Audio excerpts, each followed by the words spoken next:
নমস্কার বন্ধুরা, কেমন আছেন আপনারা? আমি জানি আপনারা সবাই খুব ভালো আছেন, আর আমরাও কিন্তু বেশ ভালো আছি। আজকে আপনাদের জন্য নিয়ে এসেছি আমরা রেস্টুরেন্ট স্টাইল একটা রেসিপি। সেটা দারুণ কিন্তু। আর সেটা হলো চিলি চিকেন। চিলি চিকেন আজকে আমরা বানাবো একদম রেস্টুরেন্ট স্টাইল, এবং রেস্টুরেন্টে কী কী জিনিসগুলো দিলে পরে সেই টেস্টটা ওনারা নিয়ে আসে, এবং যেটা ঘরে সবসময় পসিবল না, আজকে সেটা বানিয়ে আপনাদের দেখাবো। প্রথমে আমরা একটা পেস্ট বানাবো, সেটার জন্য নিয়ে নিয়েছি আদা, রসুন, পেঁয়াজ, কাঁচা লঙ্কা। এদিকে পেস্টটা তৈরি হচ্ছে, আর এদিকে আমরা চিকেনটাকে একটু ম্যারিনেট করে রাখার জন্য রেডি করে নিই। উপরে দিয়ে দিলাম পরিমাণ মতো ভিনেগার, তারপরে পরিমাণ মতো সোয়া সস। এই দুটো জিনিসকে দিয়ে একটু ভালো করে চিকেনটাকে ম্যারিনেট করে কিছুক্ষণের জন্য রেখে দিতে হবে। চিকেনটাকে যত বেশিক্ষণ রাখা যাবে তত কিন্তু সেটা ভালো ম্যারিনেট হবে এবং সেটা সফটও হবে। চিকেনটা আমাদের ম্যারিনেশন কমপ্লিট হয়ে গেছে। তারপরেই আমরা যে পেস্টটা বানিয়েছিলাম সেই পেস্টটা কিন্তু এর মধ্যে দেবো। তার আগে অল্প একটু নুন দিয়ে দিলাম, তারপরে আমরা এই পেস্টটাকে অ্যাড করব। এই পেস্টটা দিয়ে আমরা যে চিকেনটাকে রেডি করছি সেটার কারণ হচ্ছে চিকেনের যে বড়াগুলো আমরা তৈরি করব সেটার জন্যই কিন্তু এই পেস্টটা আমরা রেডি করেছিলাম। এবং এর আরেকটাও কারণ আছে, এই পেস্টটা আমরা অল্প একটু রেখে দেবো। তারপরেই চলে আসলো ডিম।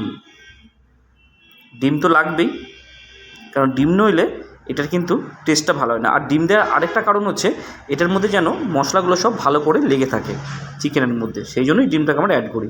তারপরে চলে আসলো চিকেন মশলা। আমরা এই চিকেন মশলাটাকেই এই চিলি চিকেনের বড়া যখন তৈরি করা হয় সেটার মধ্যে দিয়ে থাকি, এটার টেস্টটা খুব ভালো আসে। তারপরে অল্প একটু টমেটো সস। এরপরে মুখ্য উপাদান যেটা, সেটা হচ্ছে কর্নফ্লাওয়ার। কর্নফ্লাওয়ার ছাড়া চিলি চিকেনে কিন্তু বড়ার যে টেক্সচারটা বা টেস্টটাই বলুন, সেটা কিন্তু ভালো আসে না। আমরা এই কর্নফ্লাওয়ার দিয়ে এবার সব মশলা চিকেনটাকে ভালো করে মিশিয়ে নেব। আর তারপরেই এটা কিছুক্ষণের জন্য আমরা কিন্তু ফ্রিজে রেখে দেবো। তাও মোটামুটি ধরুন 10 মিনিট। যত বেশিক্ষণ রাখা যায় তত ভালো, কিন্তু আমাদের হাতে অত সময় ছিল না যে অনেকক্ষণ ধরে রেখে দেবো। এরপরে নেক্সট যে কাজটা করব সেটা হচ্ছে চিকেনের বড়াগুলোকে রেডি করে নেওয়া। এরপরে আমরা গরম তেলের মধ্যে একে একে বড়াগুলোকে দিয়ে দেবো। দেখুন বড়াগুলো ভাজা কিন্তু আমাদের শুরু হয়ে গেছে।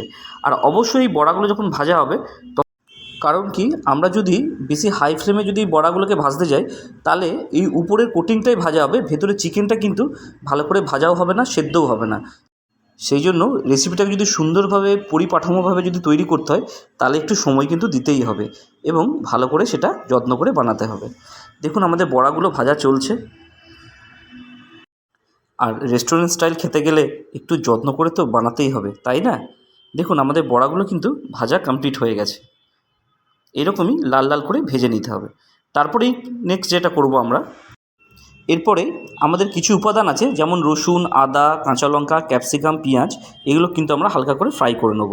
এদিকে আমরা আদা রসুনটা আগেই দিয়ে দিয়েছিলাম তেলের মধ্যে, ওটা হালকা ফ্রাই হয়ে এসছে। এরপরেই আমরা ক্যাপসিকামগুলোকে দিয়ে দিলাম। ক্যাপসিকামটাও হালকা ফ্রাই করতে হবে এই রেসিপিতে। এগুলো কিন্তু খুব একটা বেশি কিন্তু ফ্রাই হয় না, একদম যে লাল করে ভাজা হবে সেটাও কিন্তু নয়, একদম হালকা হালকা ফ্রাই হবে।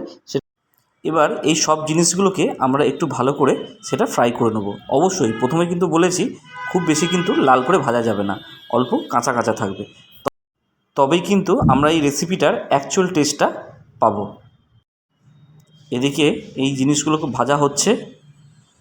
তারপরেই উপরে দিয়ে দেওয়া হলো অল্প করে ভিনিগার। এই সময়ও অল্প কিন্তু একটু ভিনিগার লাগে। ভিনিগার দেওয়া কমপ্লিট, সেটাকেও হালকা করে একটু নাড়াচাড়া করে নেওয়া হচ্ছে। তারপরেই আরেকটা উপাদান আসবে, সেটা হচ্ছে সোয়া সস। এই সোয়া সসটাও কিন্তু এই ভাজার সময় আমাদের দিয়ে দিতে হয়। দেখুন সোয়া সসটাও কিন্তু পরিমাণ মতো চলে গেল। এই সব জিনিসগুলোই পরিমাণ মতো কিন্তু দিতে হবে, কোনোটা খুব বেশিও হবে না, কোনোটা কিন্তু কমও হবে না, তবেই কিন্তু প্রপার টেস্টটা আমরা আনন্দটা নিতে পারবো। আর রেস্টুরেন্টেও সেই জিনিসটাই কিন্তু করে, ওনারা ওনাদের কোয়ান্টিটি হিসাবে সেই জিনিসগুলোকে ইউজ করে। এরপর আমরা যে মশলাটা ইউজ করব সেটা রেস্টুরেন্টে ইউজ করে, সেই জন্য ওদের টেস্টটা একদম আলাদা হয়। সেটা হচ্ছে আদা রসুন পেঁয়াজ আর কাঁচা লঙ্কার যে পেস্টটা আমরা করেছিলাম সেটার অল্প জল আমরা কিন্তু রেখে দিয়েছিলাম, সেই জলটা কিন্তু এখানে মিশিয়ে দিতে হবে। আপনারা এই ট্রিক্সটা ইউজ করবেন এই চিলি চিকেনের মধ্যে, এর টেস্টটা আলাদাই লেভেলে আপনাদের নিয়ে যাবে এবং সেটা একদম রেস্টুরেন্ট স্টাইলে হবে। ও রেস্টুরেন্টে কিন্তু এই ট্রিক্সটাই ওনারা ইউজ করে, সেই জন্যই আমাদের মনে হয় কখনোই যেন আমরা রেস্টুরেন্টের মতো ঘরে সেটা বানাতে পারছি না। আপনারা এটা ইউজ করে দেখবেন, আপনাদের টেস্টটা আলাদাই লাগবে। এরপরেই চলে আসলো আমাদের টমেটো সস। এটা তো থাকবেই, টমেটো সস ছাড়া তো চিলি চিকেন অসম্পূর্ণ। আর টমেটো সস দেওয়ার পরেই দেখুন কালারটা কিন্তু আলাদাই লেভেলে চলে গেছে। আমাদের চিলি চিকেন একদম কিন্তু লাস্ট স্টেজে চলছে। এরপরেই এই সব জিনিসগুলোকে একটু ভালো করে ফুটিয়ে নিতে হবে।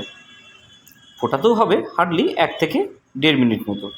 জিনিসটা ভালো করে ফুটে আসলেই এর মধ্যে আমরা অ্যাড করব চিকেনের বড়াগুলো। দেখুন চিকেনের বড়াগুলো অ্যাড করা কিন্তু আমাদের শুরু হয়ে গেছে। আর চিকেনের বড়াগুলো কিন্তু খেতেও খুব ভালো হয়েছিল। আমাদের বাড়িতে আবার জানেন তো চিকেন বড়া ভাজতে ভাজতেই আধা আমরাই শেষ করে দিই। দেখুন চিকেনের বড়াগুলো আমাদের অ্যাড করা কমপ্লিট হয়ে গেল। তারপরেই হালকাভাবে একটু নাড়াচাড়া করে নিতে হবে। আর দেখেছেন তো সবজিগুলো সব কিন্তু হালকাভাবে ভাজা আছে, কোনোটাই কিন্তু খুব বেশি করে ফ্রাই করা নাই, তবেই কিন্তু চিলি চিকেনের একদম এরপরই লাস্ট আরেকটা উপাদান আছে যেটা কিন্তু অবশ্যই চিলি চিকেনের মধ্যে লাগে, সেটা হচ্ছে আমরা অল্প করে কর্নফ্লাওয়ার গুলে রেখেছিলাম, সেটা লাস্ট স্টেজে কিন্তু দিয়ে দিতে হবে। এটা দেওয়ার কারণ হচ্ছে চিকেনের যে গ্রেভিটা হবে সেটা কিন্তু একদম গাঢ় টাইপের হবে। আর চিলি চিকেন কখনোই ঝোল ঝোল কিন্তু ভালো লাগে না। অল্প একটু নাড়াচাড়ার পরই চিকেনটা দেখবেন ড্রাই হয়ে এসছে। আমাদের চিলি চিকেন কিন্তু একদম কমপ্লিট হয়ে গেছে। ধন্যবাদ।